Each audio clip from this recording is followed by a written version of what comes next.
संसद में घुसपैठ, दो युवक सदन में कूदे, सांसदों ने पीटकर सुरक्षाकर्मियों को सौंपा।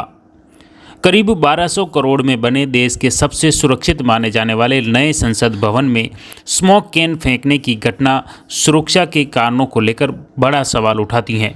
संसदीय सुरक्षा से जुड़े एक शीर्ष अधिकारी ने बताया कि स्मोक कैन अंदर कैसे पहुंची, यह सबसे हैरानी की बात है।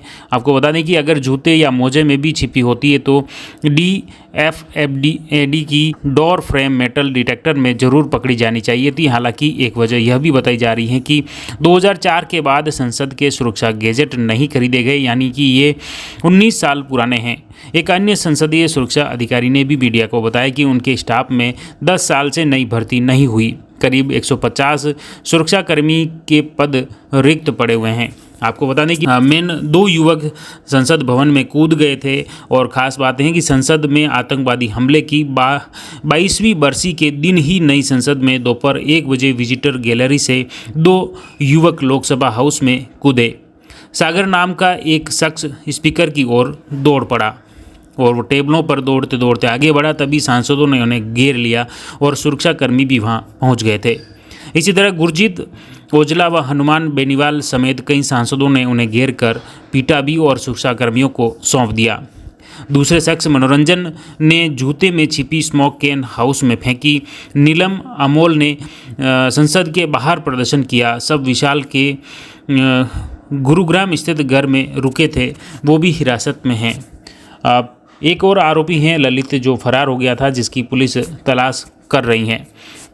बताया कि मुख्य रूप से जो 4 आरोपी हैं वो कहाँ के हैं, उसके बारे में भी रिकॉर्ड खंगाला पुलिस ने पूछताछ की तो पता चला कि एक मुख्य रूप से सागर शर्मा है, जो कि लखनऊ का रहने वाला है। बताया कि 12वीं पास हैं, ई-रिक्शा चलाता है। मैसूर से भाजपा सांसद प्रताप सिम्हा के नाम से विजिटर पास पर एंट्री ली। पिता कारपेंटर हैं, साधारण परिवार से हैं। माँ से 2 दिन पहले कहा था कि वह धरने में जा रहा है और उसके बाद यह संसद में ऊपर गैलरी से कूद जाता है। टेबलों पर दौड़ते हुए स्पीकर की तरफ आगे बढ़ता है और सांसद उन्हें घेर लेते हैं।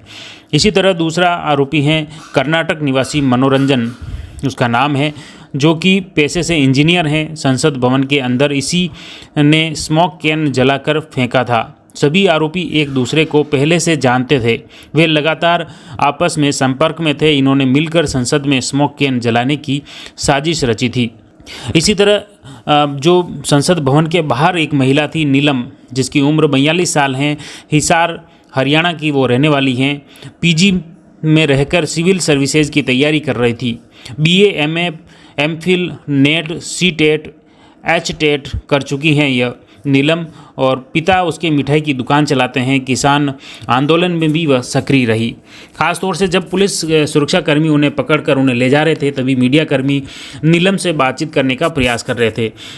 मीडियाकर्मियों ने सवाल किया कि क्या वो किसी संगठन से जुड़ी हुई हैं, क्या है, तो फिर वह चलते हुए सुरक्षाकर्मियों ने पकड़ रखा था। तभी वो बोली कि नहीं नहीं, हम किसी संगठन से नहीं हैं, हम जनता हैं, स्टूडेंट हैं हम, क्योंकि हम बेरोजगार हैं। हमारे माता पिता इतना काम करते हैं, मजदूर, किसान, छोटे व्यापारी, दुकानदार, लेकिन किसी की बात नहीं सुनी जाती।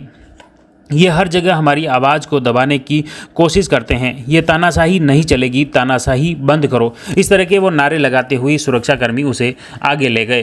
नाम नीलम है और हर बंदा हमारे तो ये जो पटाखे फोड़े आप लोगों ने, नारेबाजी की, क्या नाराजगी है आपकी?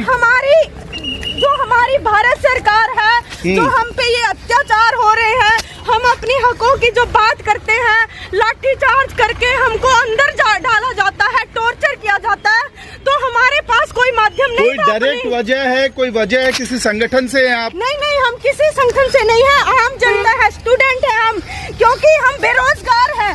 हमारे माता पिता इतना काम करते हैं, मजदूर, किसान, छोटे व्यापारी, दुकानदार, लेकिन किसी की बात नहीं सुनी जाती। ये हर जगह हमारी आवाज को दबाने की कोशिश करते हैं। ये तानाशाही नहीं चलेगी, तानाशाही बंद करो, तानाशाही बंद करो, तानाशाही नहीं चलेगी। भारत माता की जय। इसी तरह चौथा आरोपी है महाराष्ट्र का अमोल शिंदे। बेरोजगार हैं, रनिंग में चैंपियन रहा है, कई वर्षों से सेना पुलिस भर्ती की तैयारी कर रहा था। माँ मजदूर हैं, पिता मंदिर में झाड़ू लगाते हैं।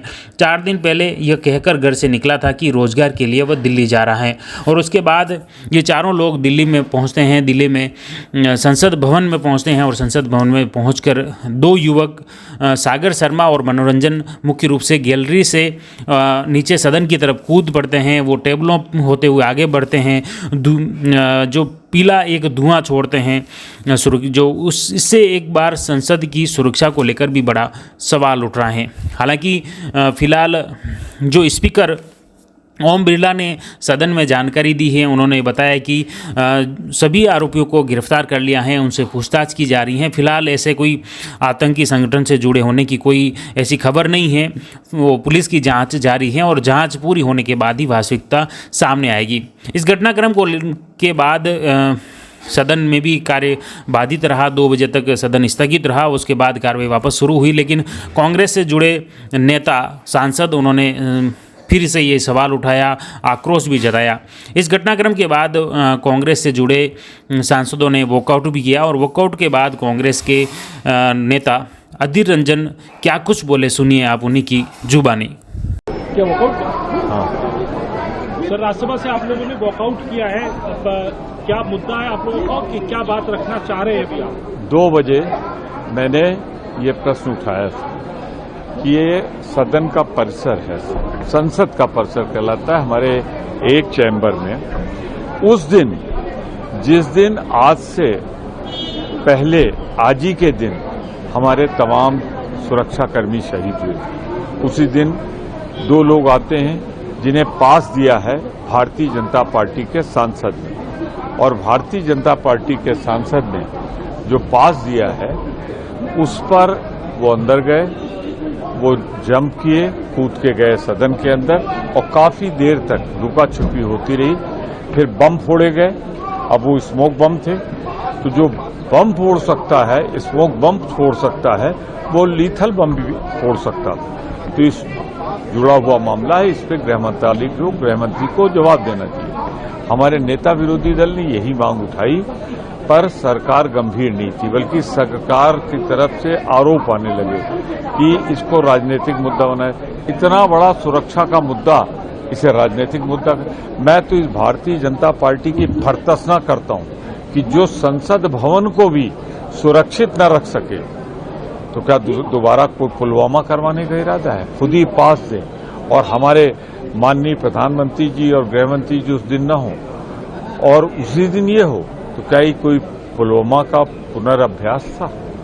एक बड़ा भारी सवाल है, सुरक्षा से जुड़ा हुआ सवाल है, इसलिए मैं इस प्रश्न को उठाया और हम लोगों ने दिन भर के लिए एलओपी के नेतृत्व में वॉकआउट किया। The Maruti Nandan grand, Nathdwara स्थित एकमात्र ultra luxurious 5 star hotel. Rajsamand जिले की एकमात्र 5 star hotel the Maruti Nandan grand में भोजन की स्वादिष्ट थाली अब सिर्फ 290 रुपए में। श्रीनाथ जी की नगरी नाथद्वारा में इस सुनहरे अवसर का आनंद अवश्य उठाएं।